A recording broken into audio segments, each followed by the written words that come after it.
देखिए, हम भी सुने हैं, भारतीय जनता पार्टी पहले से ही परसेप्शन बनाते हैं, वो पहले से ही वो अपने आप को कमजोर समझते हैं।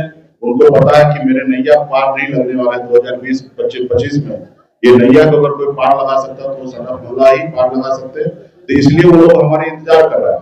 मैं वहां पे जाने वाला नहीं हूँ। और दूसरा उनका एक और परसेप्शन है कि अपने गठबंधन के सहयोगी को सीट नहीं देना, खास करके चिराग पासवान जी को, मांझी जी को, उपेंद्र जी को, ताकि उनको ये हमेशा बताते रहेंगे कि सहनी जी हमारे साथ आ रहे हैं, इसलिए थोड़ा कम सीट वहां पर एडजस्टमेंट कर लीजिए। तो मैं चिराग पासवान जी को भी मैं कहना चाहूंगा आपके माध्यम से कि आप मजबूती से अड़े रहिए।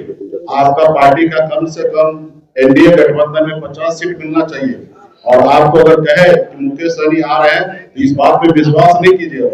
क्लियर है कि वीआईपी पार्टी खास करके एनडीए में तो दूर दूर तक नहीं जाने वाले, महागठबंधन में है और अपनी हम लोग सरकार बनाएंगे। और मांझी जी से भी आग्रह करते हैं, उपेंद्र जी को कह रहे हैं कि मांझी जी अभी 35-40 सीट मांग किए हैं, तो 35-40 सीट तो मैं मानता हूँ कि ज्यादा है, लेकिन कम से कम 20 से 25 सीट उनको मिलना चाहिए। और उसी तरीके से उपेंद्र जी को भी मिलना चाहिए।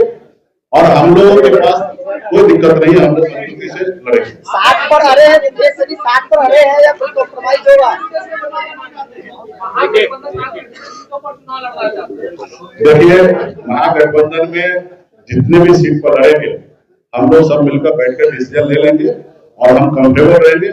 और आपने देखा पिछली बार हमने राष्ट्रीय कार्यकारिणी का जब हमारा बैठक हुआ था, हमने अपने पार्टी के लिए एजेंडा सेट किया कि भविष्य में हमारी पार्टी 60 सीट पर चुनाव करे।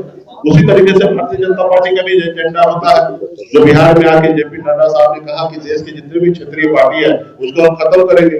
तो सब अपने अपने पार्टी के लिए एक रोड मैप बनाते हैं, उसी तरीके से हमने बनाया है।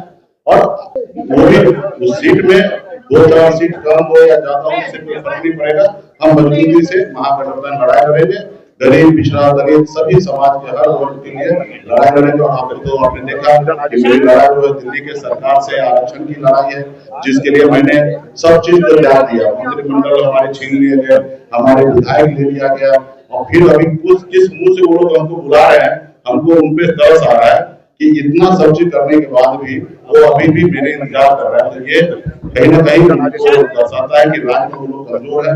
एक तरफ प्रशांत किशोर जी उनको डैमेज करेंगे, बहुत सारे लोग हैं, जाति धर्म के लोग हैं जो अभी उनको पसंद नहीं कर रहे। 20 साल पुराना सरकार है और नितिन जी के नेतृत्व में तो निश्चित तौर पर सब लोग परेशान हो चुका है कि अभी युवा सरकार चाहिए और युवा सरकार हम ही लोग देने वाले हैं।